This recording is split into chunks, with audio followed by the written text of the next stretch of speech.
Hello friends, welcome back to this channel. दोस्तों, इस video में हम बात करने जा रहे हैं जेपी इंफ्रा लिमिटेड को लेकर के। एक बहुत बड़ी अपडेट है जिसका आप बहुत महीनों से इंतज़ार कर रहे थे। उस दिन के इंतज़ार को ख़त्म कीजिए और आपको एक अच्छी खबर सुना रहा हूँ। लेकिन बात को शुरू करें उससे पहले आपसे रिक्वेस्ट करना चाहूँगा, अगर आप इस चैनल को फर्स्ट टाइम देख रहे हैं तो सब्सक्राइब कर लीजिए और बेल आइकन को हिट कर लीजिए ताकि आपको किसी भी वीडियो की नोटिफिकेशन मिस ना हो। दूसरी रिक्वेस्ट है, आपको अगर डीमेट अकाउंट ओपन कराना है तो डिस्क्रिप्शन बॉक्स में एक लिंक ड्रॉप किया गया है, उसे क्लिक करके आप अप स्टॉक में अकाउंट ओपन करा सकते हैं। जेपी इंफ्रा लिमिटेड की अगर हम बात करें तो लास्ट के हम लोग कई दिनों से देख रहे हैं कि इसके अंदर लोअर सर्किट लगातार लग रहा है। अगर हम बात करें कल की यानी 23 जून 2021 की, तो 3.25 की ओपन प्राइस के बाद वहाँ से हाई नहीं बनाता है, जबकि इसका अपर सर्किट बैंड लगा था 3.55 का। कंपनी के 52 वीक लो की बात करें तो 1.15 का है और 52 वीक हाई है 3.90 का। 3.25 के ऊपर बंद हुआ कल, जो कि 4.41% का लोअर सर्किट है।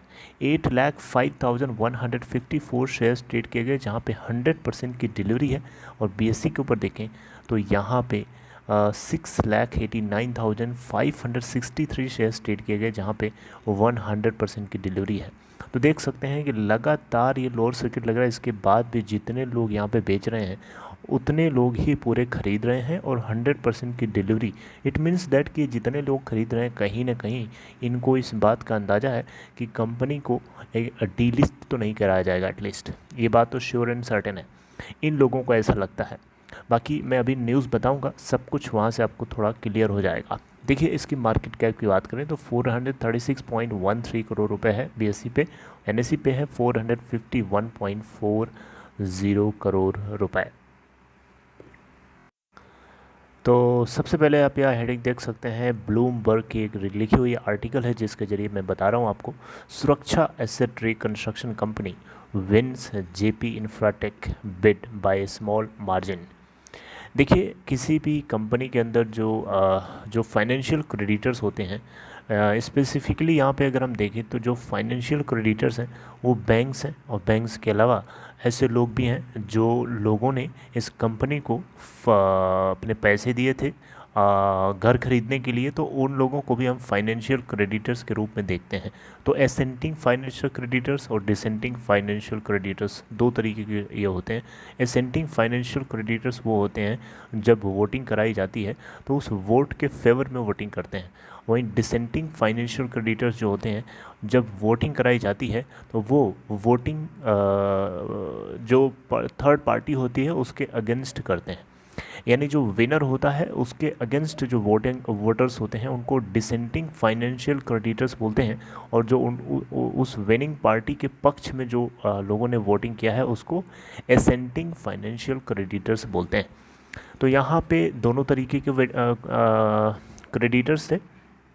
और आप देख सकते हैं यहाँ पे सुरक्षा एसेट रिकंस्ट्रक्शन कंपनी को यहाँ पे मेजॉरिटी क्रेडिटर्स का वोट मिला है, जिसके चलते ये जीत चुके हैं। देखिए, यहाँ पे जो वोट मिले हैं सुरक्षा एसेट रिकंस्ट्रक्शन कंपनी को 98.66%। जबकि अगर हम बात करें एनबीसीसी को तो उसको मिले हैं 98.54%। अब आप यहाँ पे दिमाग में एक क्वेश्चन पूछ सकते हैं कि जब 98.66% सुरक्षा एसेट रिकंस्ट्रक्शन को वोट मिले हैं तो रिमेनिंग पार्ट तो कुछ परसेंट हुआ ना, 1 से 1.5% हुआ है ना। वो उतना मिलना चाहिए था एनबीसीसी को, तो उसको 98.54% कैसे मिल गया फिर बताइए। ये आपके दिमाग में क्वेश्चन आ रहा होगा, तो मैं आपको इसका मतलब बताता हूँ। देखिए, यहाँ पे बात कुछ ऐसी है कि इस वोटिंग प्रोसेस के अंदर कोई भी फाइनेंशियल क्रेडिटर्स को इस बात की फ्रीडम थी कि वो दोनों लोगों को एक साथ वोट कर सकता है, यानी एनबीसीसी को भी वोटिंग कर सकता है वो, और सुरक्षा एसेट रिकंस्ट्रक्शन कंपनी को भी वोटिंग कर सकता है। तो यहाँ पे भी कुछ ऐसा ही हुआ, जितने भी फाइनेंशियल क्रेडिटर्स हैं जिसमें होम बायर्स भी शामिल हैं, बैंक्स भी शामिल हैं, फाइनेंशियल इंस्टीट्यूशंस भी शामिल हैं, इसमें सभी के सभी लोगों ने वोटिंग किया। और मोस्टली लोगों ने दोनों के वोटिंग किया, यानी सुरक्षा एसेट रिकंस्ट्रक्शन कंपनी को भी वोट किया और साथ साथ में एनबीसीसी को भी वोट किया।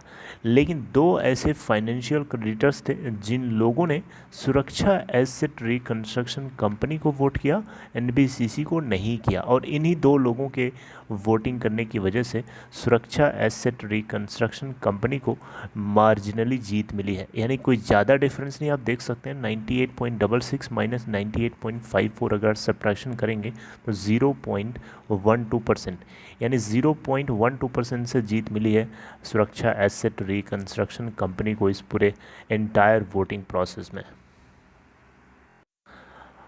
अब यहाँ पे सुरक्षा एसेट रिकंस्ट्रक्शन कंपनी की तरफ से या उसके एक स्पोक पर्सन के द्वारा बताया गया कि ये कंपनी जो है यानी सुरक्षा एसेट रिकंस्ट्रक्शन कंपनी पूरी तरीके से कमिटेड है, पूरी तरीके से कमिटेड है। जो इन्होंने वायदे किए हैं, जो इन्होंने प्लानिंग की है कि ये जो कंस्ट्रक्शन पार्ट है उसको बहुत तेज़ गति से काम को पूरा करेंगे, गिवन टाइम से पहले ही पूरा करने की कोशिश करेंगे। और इसके अलावा यहाँ पे इनका बोलना है कि ये आगे की तरफ देखते हैं कि इनके जो स्टेक होल्डर्स हैं उनका पूरा सपोर्ट रहेगा इनको, जिससे ये अपने इस पूरे काम को, अपने इस पूरे टारगेट को जल्दी से जल्दी अचीव कर सकते हैं, राइट। ताकि जो हज़ारों होम बायर्स हैं जिनके सपनों का घर आज तक नहीं उनको नसीब हुआ, उनको उनका घर मिल सके। तो सुरक्षा एसेट रिकंस्ट्रक्शन कंपनी की ये जो ख्वाहिश है, ये जो कोशिश है, ये बिल्कुल भी कामयाब हो सकती है, पॉसिबल है। यहाँ पे करंट जो वोटिंग हुई है ये फाइनली एक तरीके से देखा जाए तो एक roller coaster round of bidding process को दी एंड कर दिया। जी हाँ, आपको ये बात बहुत अच्छे से पता है कि जेपी इंफ्रा के बिडिंग प्रोसेस कितने टाइम से चल रहा है और आज तक इसका कंक्लूजन नहीं निकल पाया था, फाइनली एंड हो गया, ठीक है। और वो भी 0.12% से मात्र जीत मिली है। थोड़ा बहुत इधर उधर होता है तो फिर से वोटिंग कराई जाती है, दुनिया भर का नाटक चलता। खैर वो चीज़ एंड हो चुकी है, अच्छी बात है। फाइनेंशियली आप लोगों को ये चीज़ एटलीस्ट फ्रीडम फील हो रही होगी कि हाँ चलो ख़त्म तो हुआ। देखिए सुप्रीम कोर्ट में हालांकि एनबीसीसी के प्लान को आपको पता होगा इससे पहले जीत मिली थी, उसको रिजेक्ट कर दिया गया था क्योंकि आईबीसी के प्रोविज़न को वो फॉलो नहीं कर रहा था, आईबीसी के laws and rules and regulation के अगेंस्ट था, कॉम्प्लायंट नहीं था। मल्टीपल बिड्स नेगोशिएशन हुए, रीबिड्स कराई गई, मैंने बार बिड कराई गई दोनों पार्टीज़ के द्वारा और फाइनली 14 जून से कल वेडनेसडे तक 23 जून तक लगातार 9 दिन वोटिंग चली है और इस 9 दिन वोटिंग का कंक्लूजन ये है कि सुरक्षा एसेट रिकंस्ट्रक्शन कंपनी को जीत मिल चुकी है। यहाँ पे अगर आप देखें तो सुरक्षा एसेट रिकंस्ट्रक्शन कंपनी का ये भी बोलना है कि ये कंपनी जो है जेपी इंफ्रा लिमिटेड के अंदर 125 करोड़ रुपए के इक्विटी को इन्फ्यूज़ करने जा रही है। जी हाँ, 125 करोड़ रुपए के इक्विटी इन्फ्यूजन करने जा रही है। तो यहाँ पे एक चीज़ दिमाग में आता है कि अगर जेपी इंफ्रा लिमिटेड के अंदर 125 करोड़ रुपए जब इन्फ्यूज़ किए जा रहे हैं तो फिर डीलिस्टिंग की बात तो ख़त्म हो जाती है। तो यही मुझे भी लगता है जिसके ज़रिए मैं आपको बता रहा हूँ। बाकी चीज़ें थोड़ी सी आने वाले दिनों में और क्लियर हो जाएंगी, देखते हैं कि क्या नई सिचुएशन इमर्ज होती है।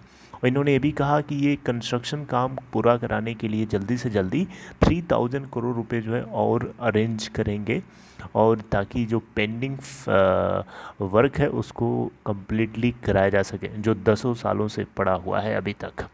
ठीक है, आपको पता होगा इन्होंने प्लान किया हुआ है कि 42 मंथ्स के अंदर अंदर पूरे काम को जल्दी से टेक ओवर कर लेना है, राइट। तो दोस्तों ये है जेपी इंफ्रा लिमिटेड को लेकर के कंप्लीट जानकारी, पूरे वोटिंग प्रोसेस का रिजल्ट और कंक्लूजन यही है कि कंपनी जो है जेपी इंफ्रा लिमिटेड, मुझे तो पूरा भरोसा है, नहीं लगता है कि ये कंपनी डीलिस्ट होने वाली है किसी तरीके से। आप देख सकते हैं यहाँ पे 125 करोड़ रुपए का अमाउंट इन्फ्यूज़ करने की बात कर रहा है सुरक्षा एसेट रिकंस्ट्रक्शन कंपनी। इसका मतलब कंपनी के अंदर वो इन्फ्यूज़ करेगा, कंपनी के अंदर इक्विटी को ज़ीरो नहीं कर रहा है, वो इक्विटी इन्फ्यूज़ कर रहा है, जो कि अच्छी बात है, right. So this is all in this video. I hope you like this information. आगे जो कुछ होगा definitely I will let you know and till then take care, have a good day, all the best.